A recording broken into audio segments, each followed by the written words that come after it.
Subscribe करें, साथ ही bell icon को भी दबाएं ताकि नई वीडियोस अपलोड होने पर आपको नोटिफिकेशंस प्राप्त हो सके।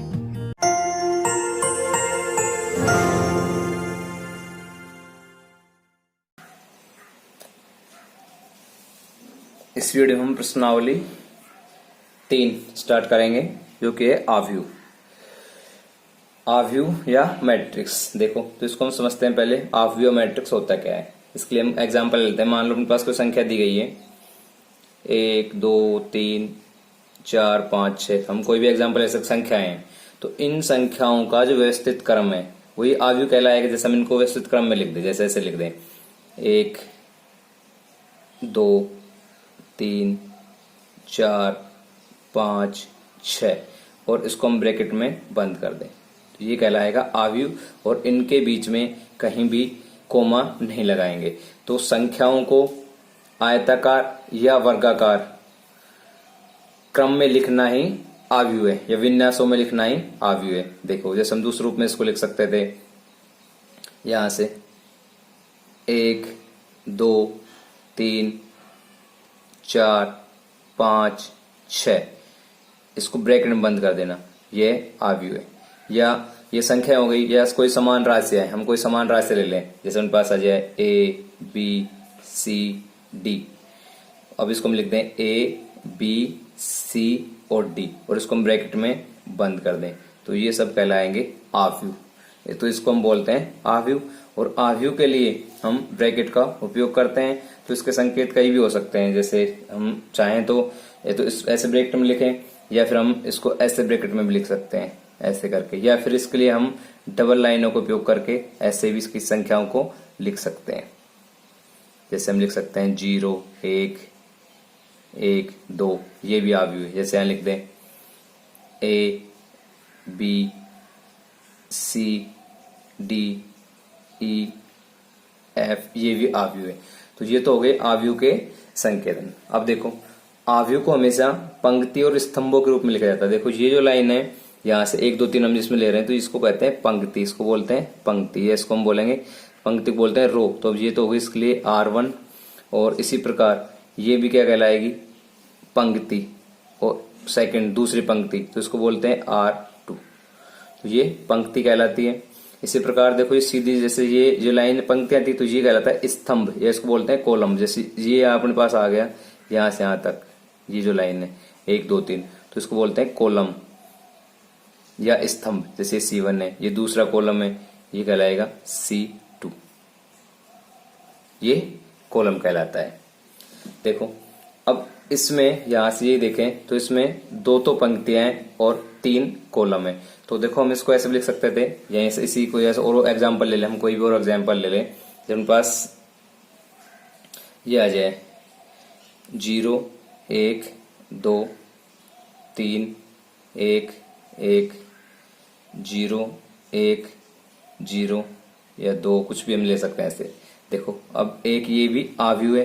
तो इस आव्यूह में हम देख रहे हैं पंक्ति और स्तंभ। तो और इसमें पंक्ति, तो ये यहां से यहां तक ये पंक्ति कहलाएगी, ये भी पंक्ति कहलाएगी, और ये पंक्ति कहलाएगी। हम कह सकते हैं ये R1 है, ये R2 है, ये R3 है। इसमें 3 रो है और 3 ही कॉलम है। तो इसको हम लिख सकते हैं 3 गुणा 3। तो इसका जो क्रम है वो हुआ 3 गुणा 3 का। इसमें 3 कॉलम है, जैसे ये R1 कहलाएगा यहां से यहां तक, ये R1, ये इसी प्रकार R2, ये R3, इसी प्रकार ये C1, यहां से C1, ये C2, ये 3। तो इसमें 3 स्तंभ और 3 पंक्तियां, तो इसको लिखते हैं 3 गुणा 3। जैसे हम इसमें पढ़ रहे थे ऊपर, ये जो उदाहरण था इसमें 3 पंक्तियां हैं, 3 तो पंक्तियां हैं, और 2, जैसे इस उदाहरण हम देखें इसमें 2 तो पंक्तियां हैं, तो इसको लिखेंगे 2, और इसमें 3 कॉलम है, तो 2 गुणा 3, तो ये 2 गुणा 3 का आव्यूह है। इसी प्रकार ये पढ़ रहे थे, देखो इसमें अपने पास 2 पंक्तियां हैं और 2 ही स्तंभ है, 2 पंक्ति 2 स्तंभ, तो इसको बोलते हैं 2 गुणा 2। तो ये इसका क्रम कहलाता है। ये आव्यूह का, ये 2 गुणा 2 क्रम का आव्यूह है, ये 3 गुणा 3 क्रम का आव्यूह है। ये हो गया आव्यूह का क्रम। अब देखते हैं, अब जो इसके आव्यूह के अंदर अवयव है, इनको हम कैसे लिखते हैं। जैसे ये अवयव है तो ये जो अवयव कहलाएगा, ये कोई भी अवयव, देखो अवयव को हमेशा बड़े अक्षर से लिखा जाता है, जैसे ए बी सी डी, बड़े जो कैपिटल अक्षर उनसे लिखा जाता है। जैसे अपने पास ए आ गया, मैं एक अवयव लें, तो अब इसी में इस प्रश्न की स्थिति देखें तो ये कहलाता है पहली पंक्ति पहला स्तंभ, तो इसको लिखेंगे ए एक एक, इसका अर्थ हो गया ये पहली पंक्ति और पहला स्तंभ है। इसी प्रकार दूसरे नंबर पर लिखेंगे इसमें एक दो, इस अवयव की स्थिति होगी एक दो, इसका अर्थ है पहली पंक्ति दूसरा स्तंभ। इसके बाद फिर ए थ्री, पहली पंक्ति तीसरा स्तंभ। इसी प्रकार इस अवयव को लिखेंगे, ये जो अवयव है इसको लिखते हैं यहां से दूसरी पंक्ति पहला स्तंभ। इसके बाद में इसको लिखेंगे दूसरी पंक्ति दूसरा स्तंभ, दो दो से लिखेंगे। यहाँ एक एक से लिखा, एक दो एक तीन, फिर दो एक दो दो। अब ये जो अवयव है, इस अवयव की स्थिति है ये दूसरी तो पंक्ति में है और तीसरे स्तंभ में, तो दो तीन लिख देंगे। अब इस जो अवयव जीरो की स्थिति है वो तीसरी पंक्ति और पहला स्तंभ है, तो तीन एक लिखेंगे। इसके बाद में यहां से इस जीरो की स्थिति है ये तीसरी पंक्ति और दूसरे स्तंभ में, और लास्ट में ये जो अवयव दो है ये तीसरी पंक्ति और तीसरे स्तंभ में। तो ये अवयव के अंदर जो सदस्य है उनके स्थिति को व्यक्त करता है। देखो, और ये m गुणा n का होगा, ऐसे हम लिख सकते हैं। या अब इसको देखें तो ये 3 गुणा 3 का है, तो हम इसको शॉर्टकट में ऐसे लिख सकते हैं a बराबर, या हम प्रश्न लगाएंगे ऐसे लिखा होगा a i j, i और j में लिखेंगे और m गुणा n, m गुणा n। तो इसका अर्थ हुआ i और j पंक्ति और स्तंभों को दर्शाता है और m गुणा n इसके क्रम को दर्शाता है। जैसे यहाँ i और j यह इसमें अवयव में किसी भी अवयव की स्थिति को दर्शाता है। जैसे i का अगर मान हम मान लो i बराबर 2 लेके चलते हैं और j बराबर 1 ले लिया, तो इनके पास हो जाएगा a 2 1, अर्थात इसकी स्थिति हो गई दूसरी पंक्ति पहला स्तंभ, ये इसकी स्थिति हो जाएगी। और m गुणा n अर्थ का है ये किस क्रम का है, ये क्रम निर्धारित करता है किस क्रम का अवयव है m गुणा n। जैसे हमने ये उदाहरण पढ़े थे, जैसे ये एक उदाहरण दिया था, जैसे पहले ये ले लिया था। ये देखो ये इसमें था, इसमें पंक्तियां तो कितनी है 3, यहाँ से पहली पंक्ति R1, दूसरी पंक्ति तीसरी पंक्ति, तो 3, और स्तंभ 2 है 3 गुणा 2, तो ये कहलाता है क्रम। तो ये इसका हो गया क्रम। अब देखते हैं हम अवयव के प्रकार। अब हम देखेंगे अवयव के प्रकार, टाइप ऑफ मैट्रिक्स। तो पहला जो प्रकार है वो इसमें लिख चलेंगे हम पंक्ति अवयव, पंक्ति अवयव, या इसको बोलेंगे रो मैट्रिक्स।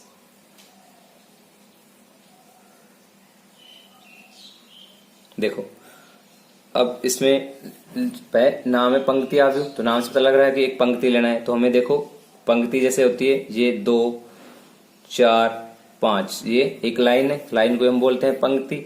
तो ये अपने पास पंक्ति है, इसको हम ब्रैकेट के अंदर बंद कर देंगे तो ये कहलाएगा पंक्ति अवयव। देखो, अब इसमें एक तो पंक्ति है एक, और इसमें 3 कॉलम है, तो इसको लिख देंगे 1 गुणा 3। तो 1 गुणा 3 क्रम का अवयव है ये पंक्ति अवयव, 1 गुणा 3 क्रम का। देखो और उदाहरण ले, हम जैसे ब्रैकेट लेंगे फिर इसके अंदर ले लें A B C D E, ये ले लिया। अब देखो इसमें पंक्ति तो 1 है पर इसमें अवयव, पंक्ति 1 है पर इसमें जो कॉलम है ये जैसे अपने पास होगा C1 C2 C3 C4 C5, और इसमें 5 कॉलम है, तो 1 गुणा 5 का हो गया, ये होगी पंक्ति अवयव। अब दूसरे नंबर हम देखेंगे यहां से स्तंभ अवयव, स्तंभ अवयव।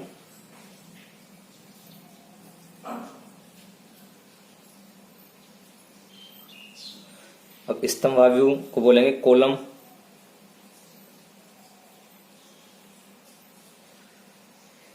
अवयव या मैट्रिक्स।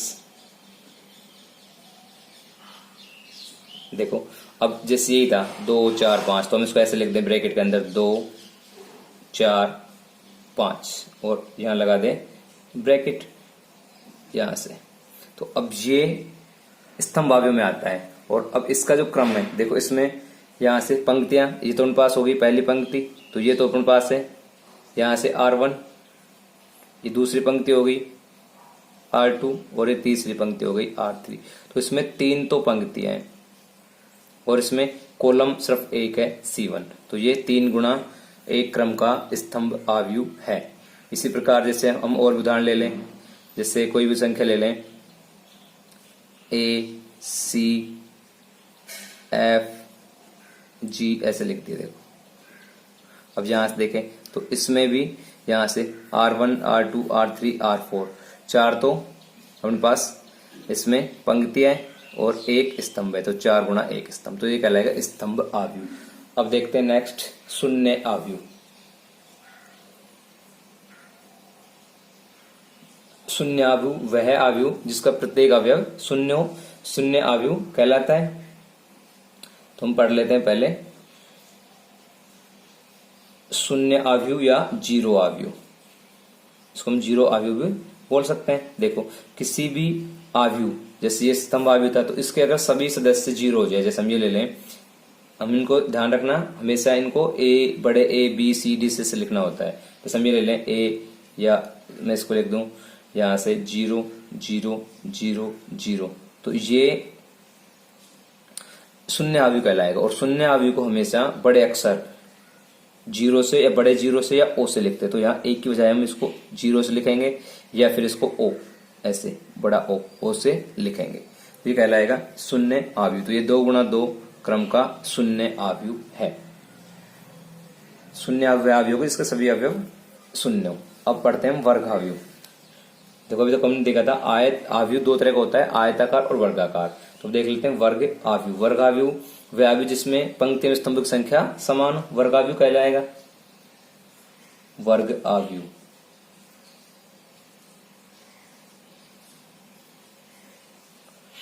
या स्क्वायर मैट्रिक्स, जैसे ये उदाहरण था, ये वर्ग आव्यूह का उदाहरण। जैसे हम और उदाहरण ले लें, हमने उदाहरण ले लिया जैसे 0 1 5 2 3 7 6 -4 8, कोई भी संख्या लिख सकते हैं इसके अंदर। तो ये इसमें पंक्ति और स्तंभों की संख्या समान है, 3 ही पंक्तियां और 3 ही स्तंभ है, तो ये वर्ग आव्यूह कहलाएगा। तो इसको हम बोल सकते हैं 3 गुणा 3 क्रम का वर्ग आव्यूह, ये भी वर्ग आव्यूह में शामिल होगा। इसका हम पढ़ेंगे विकिरण आव्यूह। देखो अब पहले विकिरण देख लेते हैं। विकिरण आव्यूह से पहले विकिरण होता है, देखो ये अपने पास ये लाइन आएगी A 0 3 8, ये विकिरण कहलाता है, वर्ग होता है। तो हम पढ़ते हैं वर्ग। देखो वर्ग, ये वर्ग है अपने पास, वर्ग पढ़ा होगा आपने, आयत वर्ग। तो ये शीर्ष को शीर्ष नाल रेखा विकिरण कहलाती है। तो इसी प्रकार ये जो लाइन आएगी यहाँ से, ये विकिरण कहलाएगा, इसका विकिरण आव्यूह कहलाएगा, इसको बोलते हैं विकिरण। अब विकिरण आव्यूह क्या होता है वो देखते हैं। और इसमें देखना आव्यूह में सिर्फ वर्ग में ही विकिरण आव्यूह बनेगा, आयत के अंदर वर्ग आव्यूह या विकिरण आव्यूह नहीं बनेगा। तो विकिरण आव्यूह की परिभाषा देख लेते हैं हम। नेक्स्ट है विकिरण आव्यूह, 5 नंबर पे विकिरण आव्यूह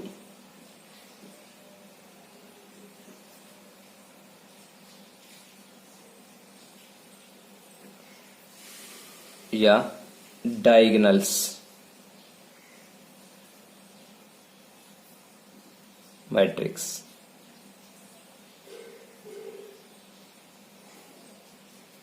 देखो इसके बारे में पढ़ते हैं। वह वर्ग आव्यूह जिसमें मुख्य विकिरणों के अवयवों के अतिरिक्त शेष सभी अवयव शून्य हो, विकिरण आव्यूह कहलाता है। जैसे ये कह रहा है कि जो सिर्फ विकिरण तभी हम पढ़ रहे थे, इसमें जो विकिरण थे इसके तो कुछ ना कुछ संख्या होगी, बाकी सब 0 हो जाएंगे। जैसे हम ये लिख चले, अपने पास ले लें 1 0 2 0 और इसको हम आव्यूह में बदल देते हैं, तो ये विकिरण आव्यूह कहलाएगा। जो विकिरण है उसमें तो संख्याएं होंगी कोई भी, और बाकी शेष जितने भी सदस्य होंगे वो सब क्या होंगे, 0 होंगे। ये आ गया। दूसरा देखो, एक उदाहरण ले यहां से, इसमें होगा जैसे हम यहाँ ले लें 1 2 3 और यहाँ 1 आ गया अपने पास, तो ये इधर आ जाएगा 0, यहाँ भी अपने पास होगा 0, यहाँ 0, यहाँ भी 0 आएगा, फिर 0 और ये भी 0 हो जाएगा। ये तीसरा या 3 यहाँ आएगा। तो अब देखो यहाँ से ये विकिरण बन रहा है, वर्ग को जोड़ने वाला रहेगा, तो ये जो नंबर आए ये विकिरण आव्यूह कहलाएंगे। 1 2 3 0 3 ये अपने पास आ रहा था, विकिरण आव्यूह कहलाएगा। तो सभी अवयव शून्य होंगे विकिरण को छोड़ के। इसके बाद हम पढ़ेंगे विकिरण आव्यूह के बाद में 6 नंबर पे देखते हैं एदिश आव्यूह। 6 नंबर पढ़ेंगे एदिश आव्यूह।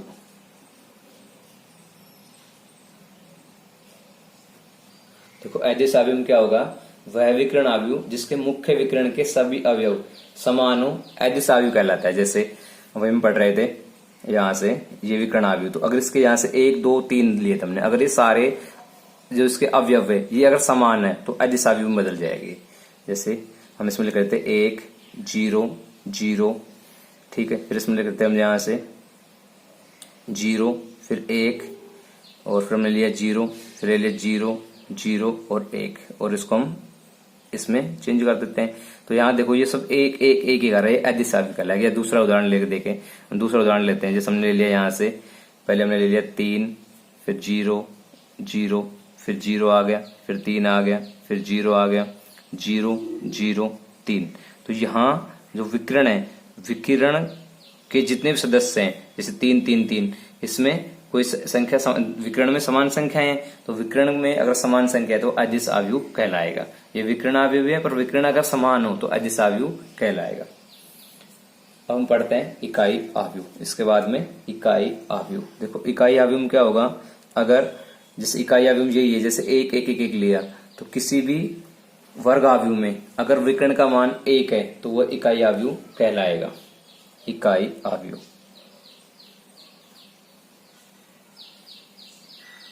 देखो इसका उदाहरण यही हो जाएगा जो हमने बना रखा है, ये पहले वाला। ये इकाई आव्यूह नहीं है, पर ये इकाई आव्यूह है। अगर किसी भी वर्ग आव्यूह में उसका विकर्ण का मान 1 हो तो वो इकाई आव्यूह कहलाएगा। इस बार हम पढ़ेंगे त्रिभुजाकार आव्यूह। 8 नंबर पे त्रिभुजाकार आव्यूह।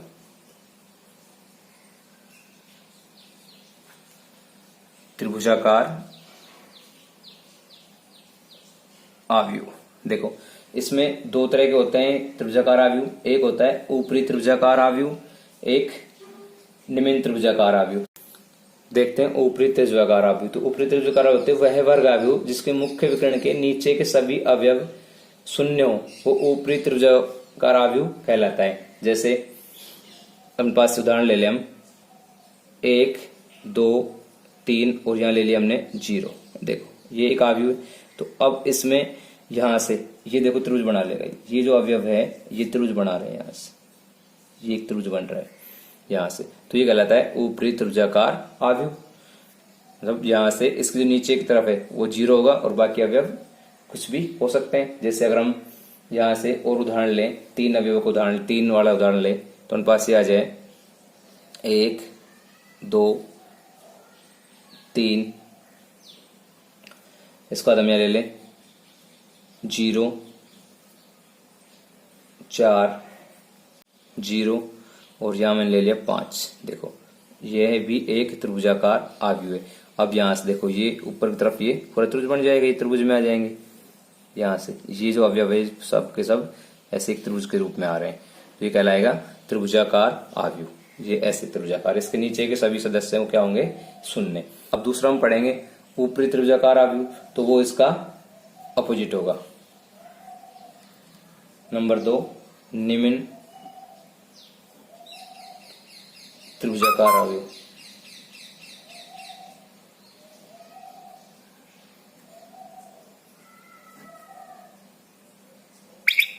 निम्न त्रिभुजाकार आव्यूह। इसके उदाहरण देखें। देखो इसमें उदाहरण होंगे जैसे 2 0 -1 और 1, ये ले लिया मैंने। देखो अब इसमें ऊपर की तरफ यहां से शून्य होगा, जो सदस्य होंगे शून्य होगा।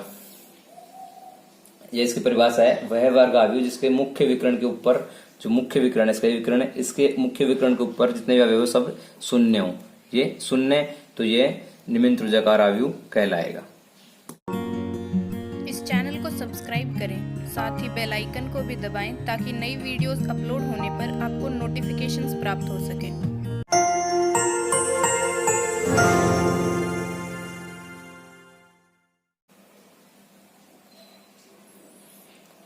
अब देखते हैं हम आव्यूह के गुणधर्म। तो पहला परिवर्तन आव्यूह। वे समझते हैं परिवर्तन आव्यूह होता क्या है। देखो हमें कोई भी एक 2 × 2 क्रम का एक आव्यूह ले लेते हैं हम। यदि दिया गया हो 2 × 2 क्रम का आव्यूह, जैसे हमने ले लिया 1 2 3 4, और इसका हमें परिवर्तन आव्यूह ज्ञात करना। तो परिवर्तन आव्यूह कैसे ज्ञात करते हैं? पंक्तियों को स्तंभ में चेंज करना होता है, स्तंभ को पंक्तियों में चेंज करना होता है। जैसे हमारे पास ये आ गया, तो इसमें देखें यहाँ से ये तो R1 कहलाएगा, इसकी पहली पंक्ति है, तो ये यहाँ से यहाँ तक अपने पास कहलाएगा, यहाँ से R1 ये पहली पंक्ति है, और ये अपने पास कहलाएगा R2 दूसरी पंक्ति, और ये कॉलम कहलाता है, ये C1 है और ये C2 है। तो हमें इसमें इसका जो परिवर्तन ज्ञात करना है उसमें इनको चेंज करना है। और देखो परिवर्तन को हम लिखते कैसे हैं? जैसे हमारे पास यहाँ A है तो हम इसको लिखेंगे a⁻t या इसको a' से लिखते हैं। और अब ये परिवर्तन कैसे ज्ञात किया जाता है? देखो परिवर्तन के लिए हमें यहाँ जो C1 है ये अपने पास कहलाएगा C1 और ये अपने पास है R1, तो हम इस R1 को चेंज कर देंगे C1 में, जहां अपने पास ये R1 था। देखो R1 किस में चेंज होगा? C1 में। तो अब देखो यहाँ 1 2 था तो अपने पास आ जाएगा 1 और 2 नीचे आ जाएगा, R1 को चेंज कर दे C1 में। इसी प्रकार अब दूसरे नंबर पे जो R2 था, R2 को चेंज कर देंगे हम यहाँ C2 में। देखो यहाँ 1 2 लिया, अब इसको उठा के लिख देंगे 3 4। ये कहलाता है इसका परिवर्तन आव्यूह। देखो एक उदाहरण और देख लेते हैं। जैसे हमारे पास ये आ जाए A B C D E F G H और I, ये कोई एक आव्यूह है जिसमें मैंने इसको B से लिख लिया। अब हमें इसका परिवर्तन आव्यूह ज्ञात करना है। देखो तो अब वही है, पंक्तियों को हमें स्तंभ में चेंज करना है, स्तंभों को पंक्तियों में। देखो अपने पास ये अपने पास है C, ये अपने पास कहलाएगा R1 पहली पंक्ति, तो अब इसका B' ज्ञात करेंगे या BT ज्ञात करेंगे। इसको डैश से लिख सकते हैं, इसे लिख सकते हैं। तो इसका जो परिवर्तन आव्यूह वो क्या होगा? देखो ये अपने पास था A B C R1, तो R1 को चेंज करना है C1 में। देखो ये R1 चेंज हो जाएगा C1 में, तो अपने पास आ जाएगा A B C। इसी प्रकार ये अपने पास R2 है, यहां से ये तक R2, तो अब इस R2 को हम चेंज कर देंगे C2 में। देखो तो अपने पास ये आएगा, यहां से R2 को उठाना है, यहां से लिखना है D E F, ये D E F यहाँ आ गया। अब लास्ट में अपने पास ये R3, और R3 को हम चेंज कर देंगे C3 में, तो ये अपने पास आ जाएगा G H I। ये कहलाता है परिवर्तन आव्यूह। अब देखते हैं नेक्स्ट सममित एवं विषम सममित आव्यूह। ये पहला हो गया था, अब देखते हैं दूसरा नंबर 2 नंबर सममित एवं विषम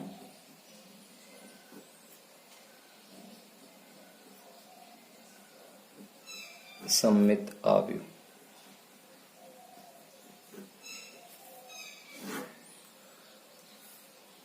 देखो अब हम पढ़ते हैं सममित एवं विषम सममित आव्यूह। तो पहले नंबर 1 पे देखते हैं सममित आव्यूह। सममित आव्यूह, देखो सममित आव्यूह क्या होता है?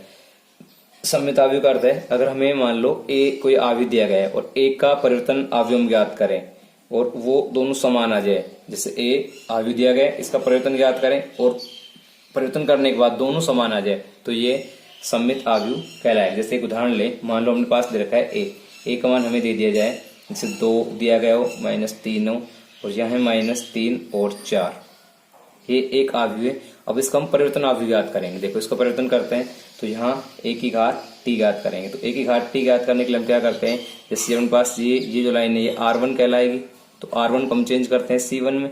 देखो तो उनके पास आएगा 2 -3, और ये उनके पास है R2, तो R2 को चेंज करेंगे C2 में, C2 आ जाएगा -3 और 4। तो अब हम ये देखें दोनों समान है, a बराबर हुआ a⁻t, ये कहलाएगा सममित आव्यूह। अब नंबर 2 पे देखते हैं विषम सममित आव्यूह। विषम सममित आव्यूह, देखो अब देखते हैं हम विषम सममित आव्यूह। देखो विषम सममित आव्यूह क्या होगा? जैसे हम एक उदाहरण लेते हैं, जैसे मान लो हमने एक संख्या ली ये अपने पास आ गया 0 -2 2 0, ये आ गया। अब इसका हम परिवर्तन आप ज्ञात करें, परिवर्तन ज्ञात करेंगे a की घात t। देखो तो एक घात t अपने पास क्या हो जाएगा, यहाँ परिवर्तन ज्ञात करेंगे तो अपने पास ये आएगा 0 -2 और 2 0, ये आता है, ये अपने पास आ गया। अगर हम यहाँ से a की घात t के बाद में हम इसका परिवर्तन में यहाँ से माइनस का चिन्ह कॉमन ले लेंगे सबसे। देखो माइनस चिन्ह अगर हम कॉमन लेंगे तो अपने पास हो जाएगा यहाँ से माइनस का 0, तो 0 माइनस होता नहीं है, इसलिए हम इसको सिर्फ 0 लिखेंगे।